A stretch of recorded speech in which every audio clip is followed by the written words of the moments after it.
Charlie here, talking to you today about how to get to 5K a day on Facebook. I'm not just talking revenue, I'm talking about spend. How do we really get ourselves to this level? And this is a big breakthrough point for a lot of individuals that I talk with, especially those that join the MBA program. And by the way, DM me if you want to get into that. I'm still accepting applications. We have a couple more spots, and the early bird special on pricing is about to expire. But how to get to 5K a day in spend on Facebook, with your revenue obviously being far above and beyond that. We're going to cover that in 3 big pieces today because I want you to really understand what it looks like, because I see so many folks that are in that 2 or 3K a day range. They're really trying to fix it. And I'm going to make an analogy to start with this, and we're going to dive much deeper. But 2 things you need to think of. Number 1, if it's snowing outside, no matter how good your ad copy is or your creative or whatever interest group or targeting or whatever else you're getting to go, it's going to be really hard for you to effectively sell a ton of popsicles. Second point, if you're making, say you're spending $1,000 a day right now, the pathway for you to get to $5,000 a day has nothing to do with you working 5 times as hard. So that's a really big piece that I want to address. With that being said, let's dive into this. So, first thing that we need to understand is LTV, lifetime value. Now, lifetime value has a lot to do with your business model. One of the biggest things that people struggle the most with is actually getting their business model to fall in line with overall growth. They see the cash bag directly in front of them, and while that's very exciting, going for immediate money today can absolutely inhibit your ability at growth later. And what we really need to talk about here, what we really need to address in your LTV is how do we get customers, A, to pay you more money, and B, to actually be worth more to you down the line, long term. Now, a lot of people talk about, well, you get this through email, you get this through upsells, and you get this through funnels and all sorts of other stuff. And you know what? That's right. And yeah, you can absolutely get there with subscription. But this also fundamentally comes down to the value and the customer journey you're creating with that initial sale. If your initial product offering is something that you can adjust into an overall marketing funnel because it ends up being the first touch point in a vertically integrated business, then you're going to be able to generate LTV in a much stronger way. Now, we're not going to get too much into here about how to necessarily drive LTV from a Facebook ad, but what we do need to understand is when we're measuring success, LTV needs to be a very big piece. And this ultimately gets to, well, how does this make us up down to $5,000 a day? Let me tell you this. If your customer has a very low, what we call LTV multiplier, basically what you make from that customer is more or less determined because of their first sale. If that's the case, then you need Facebook to run at a 2 or 3x ROAS just for you to really see some money.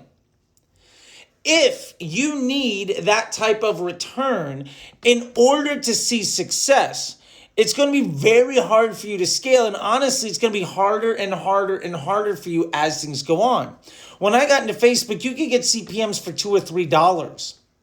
Now, if you're getting 15 or 20, you're doing pretty good. It's been harder and harder to get that low-hanging fruit. Basically, being successful while not having a good business model is something that we're ultimately running out of as an available option. So if you're at $1,000 a day, $3,000 a day trying to sell a product, and that product is basically your only relationship, what we need to do is work together so that we can develop the LTV for your business. So by improving your business model, you're going to be able to run Facebook at a lower and lower level of efficiency. When you can get a lower and lower level of efficiency, well, what happens to your ad spend? And I'll use this in a very hyperbolic but simple fashion. If you need a 2x ROAS to break even and basically stay in business, that's fine.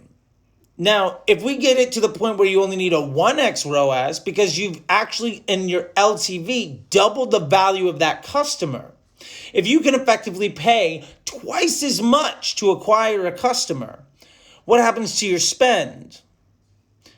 Well, you can double your spend. But that doubling of the spend, if it brought you no extra sales, would be the ceiling. The honest truth is, we know if you double your spend, you're probably going to see an additional sale or two, or a lot more than that. So your $1,000 might actually get you to $3,500. Your $2,000 might get you to $5,000 a day, because instead of needing to acquire that customer for $50, you can pay $100. And the honest truth is, the more you can afford to acquire a customer, the more you can pay for your cost per purchase, the more money you can spend. So a lot of what we talk about is way more business development, so that we don't need Facebook to deliver the performance metrics, because all of our money is built on the first sale, which is an incredibly unrealistic model to scale your business with.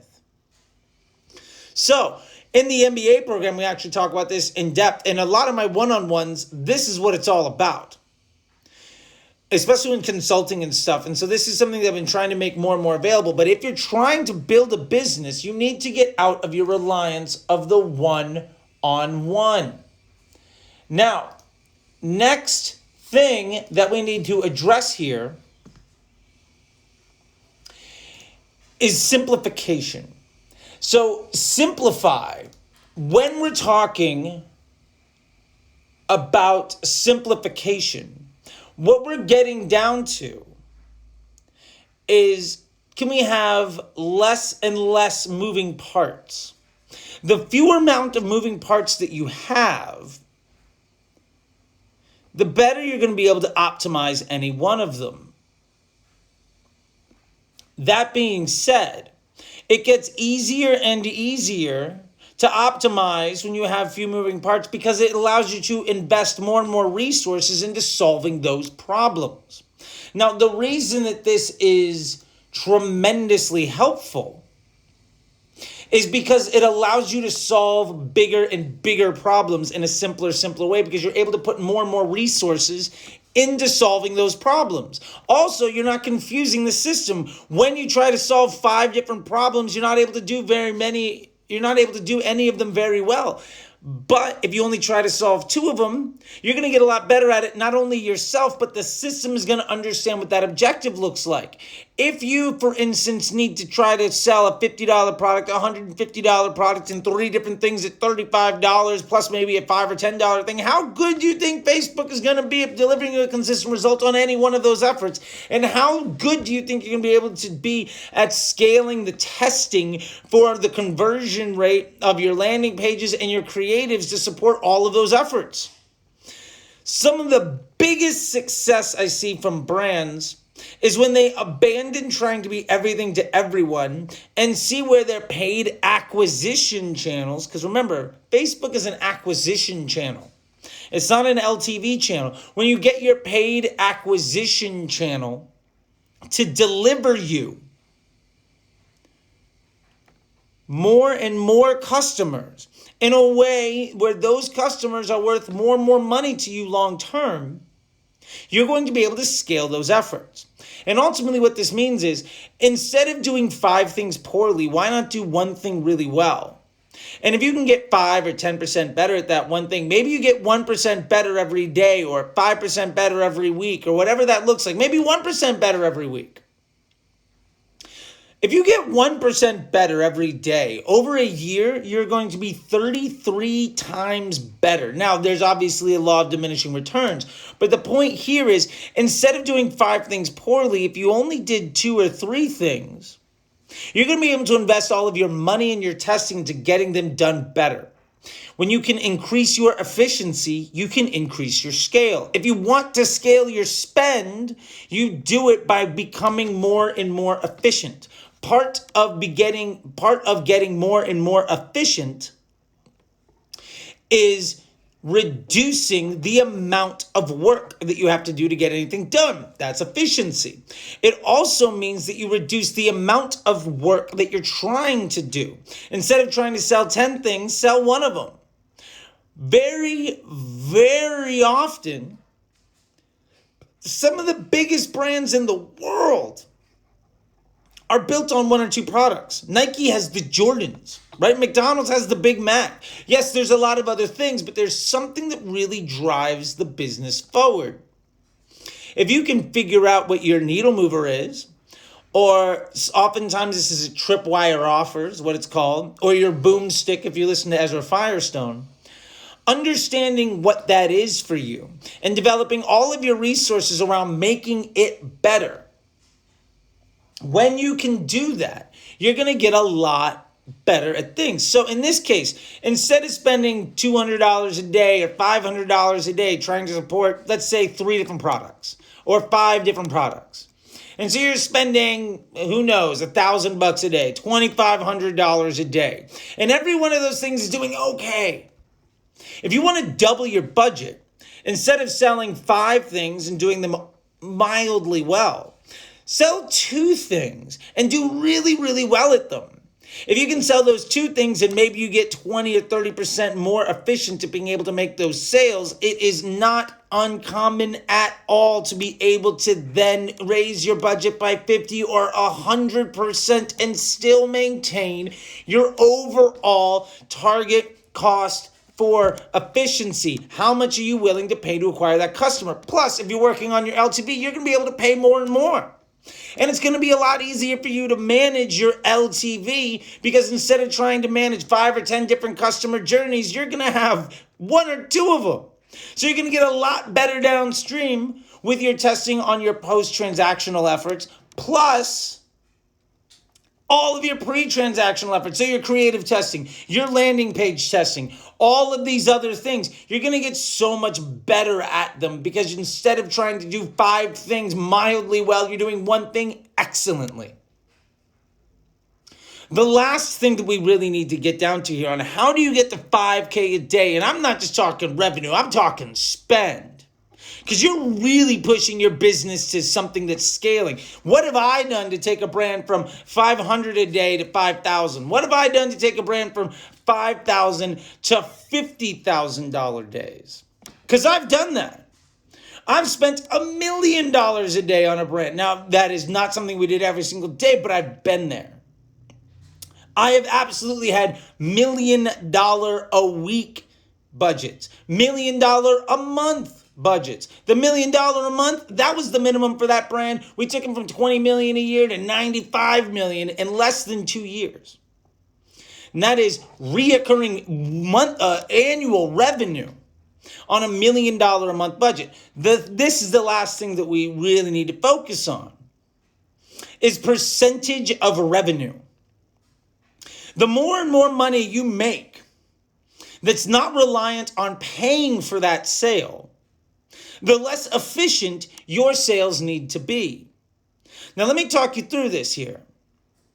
If Facebook is responsible for 90% of your sales, you are going to live and die around the efficiency of your Facebook. However, if you are able to simplify your Facebook ad account and absolutely maximize the output of what you have, first off, it's far less work. It is far less work to manage 3 campaigns than it is 10. It's not just 3 times easier. It's phenomenally easier. I'm talking about getting your Facebook ad account down to something that you manage in 90 minutes, maybe 2 hours a week. And when you get to that point, you're able to work on the rest of your business, your email, your customer flows, your search, everything else that happens afterwards. Now, when you can raise the percentage of your overall revenue that you get from other channels, you're going to allow yourself to get a worse and worse return on Facebook because you know that Facebook is lifting the volume that you get from all of the other channels. And that's a really big piece because ultimately Facebook is an intent creation device. Facebook exists at scale to tell people that you're there and to create intent that you might close other ways. So let me give you some real hardcore math. If you get 10% of your revenue from a non-Facebook source, maybe it's reoccurring revenue, maybe it's LTV from existing customers, maybe it's email, affiliate, whatever, and your target to sell your product is $50 on Facebook for you to get good, because remember, we're talking CPA. By the way, if you want to get to 5K a day on Facebook, you stop talking about ROAS as anything you give a shit about ever again. Facebook ROAS is a bullshit number we don't care about. But here's the last thing I'm going to leave you with. If you're getting 10% of your revenue every day, not from Facebook, and your goal on Facebook is to sell your product for $50, what do you think your allowable CPA is if you get to 20% of revenue not coming from Facebook? What about 50? If you can wake up every morning and you got 5K in the bank before you start spending money on Facebook, like that is just there. Maybe you get 100,000 a month that's not from Facebook. But the more you spend on Facebook, the more you magnify the value of those dollars. Maybe not percentage of revenue, but overall volume of sales. What that means is you're able to spend more and more on Facebook. I've worked with brands where they got 30 to 40% of their revenue on a regular basis, not from Facebook, where we grew it from maybe it was 5%. Facebook might have been responsible for 95% of the revenue. When we got it down to 60 or 70, that meant that the money that they used to make from Facebook was less than the money they made outside of Facebook once we got it to only 60% of the revenue instead of 95. That meant the amount of money that they could spend on Facebook was phenomenally more because they were making more money a month through email and and search and all of these other efforts. They were making so much more money there where their revenue grew consistently that the amount of money they could invest in Facebook at a loss was phenomenally more. And I'll leave you with this as something to think about around this percentage of revenue. In real world dollars, I worked with a brand where our percentage of revenue is about 15%. 15% of every dollar didn't come from Facebook. And they were spending about $5,000 a day. When we got percentage of revenue not from Facebook to be 40%, they went to $30,000 a day in spend. And remember that bullshit metric, ROAS, that we talked about? They needed 2.5 when we started. When I left, we were running it at 0.8. And they quadrupled their annual revenue. That's your path to success. That's how you get to 5K a day. If you have any questions about this stuff, let me know. If you want this for your business, DM me. And if you want to get in the #1 Facebook ads program, the official Facebook ads MBA program, DM me. Let me know. There's 24 hours left on people booking calls to be eligible for the early bird special. And with that, I got a call. I got to hop on with a student. So I will talk to you all later. Best of luck to you. Thank you very much. See you later on the internet.